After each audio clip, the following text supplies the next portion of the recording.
Seiko has a long history of producing professional dive watches for enthusiasts since 1965. In this video, we're going to look at the marinemaster 200 versus the new reduced version, the MMR.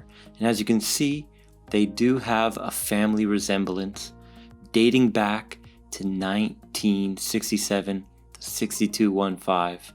It is the case shape that started it all, and the biggest difference between these two models you can see clearly is those hands. The broad tipped arrow hand of the first generation was a little bit divisive among fans, while the newer one has a tapered MM200 style look.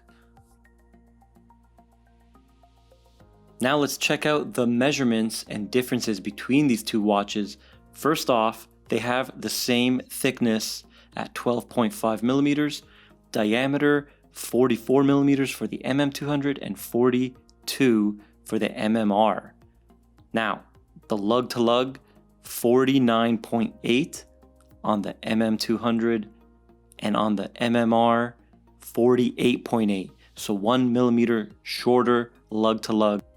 Now they both have 20 millimeter lugs, but the outer edges of the lugs where it tapers down is 30.2 on the MM200 and 29.4 on the new MMR. The sapphire crystals are 31.5 for the MM200 and the MMR 30.1. The bezel measurement, what we like to call here the secret measurement, 41 millimeters on the MM200 and 40.2 on the MMR. Okay, here's a time lapse of 15 minutes of the Lume. The old Lumabrite doing much better than the new Lumabrite. The top of the lugs are brushed and the case dips down into a nice facet that divides the case in half. High polished on the top shoulder and bottom. The crown is 7 millimeters in thickness. Now this case shape is more true to the original Seiko with a 4 o'clock crown position. First professional dive watch. World's first high beat dive watch, the 6159. The new MMR has a vertical brushing that divides that high polished facet on the top of the shoulders and the bottom of the case, giving it a beautiful, more marinemaster 300 SBDX001 look. Now the bracelets are both the same.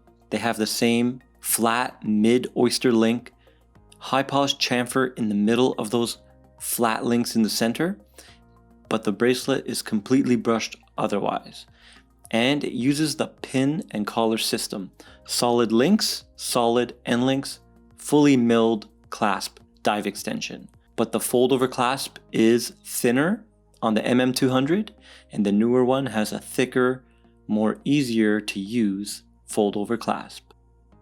Now the date window is framed on the MM200 and not framed on the new MMR. The movement that the new MMR is using is the 6R35 caliber, 70 hours of power reserve, 24 joules hack hand wind, and of course it's an automatic. The marinemaster 200 uses the 6R15 movement, which is basically the same movement but a little bit less power reserve. You're going to be at 50 hours of power reserve. Both generations of marinemaster 200s have the same stainless steel bezel coated with black titanium carbon. However, on the new MMR, the marinemaster reduced, you can get it uncoated, just plain stainless steel. They have both lume pips at 12. I hope you enjoyed this quick comparison of the first generation and the new generation marinemaster 200s. Please like, share, and subscribe, and I'll see you in the next one.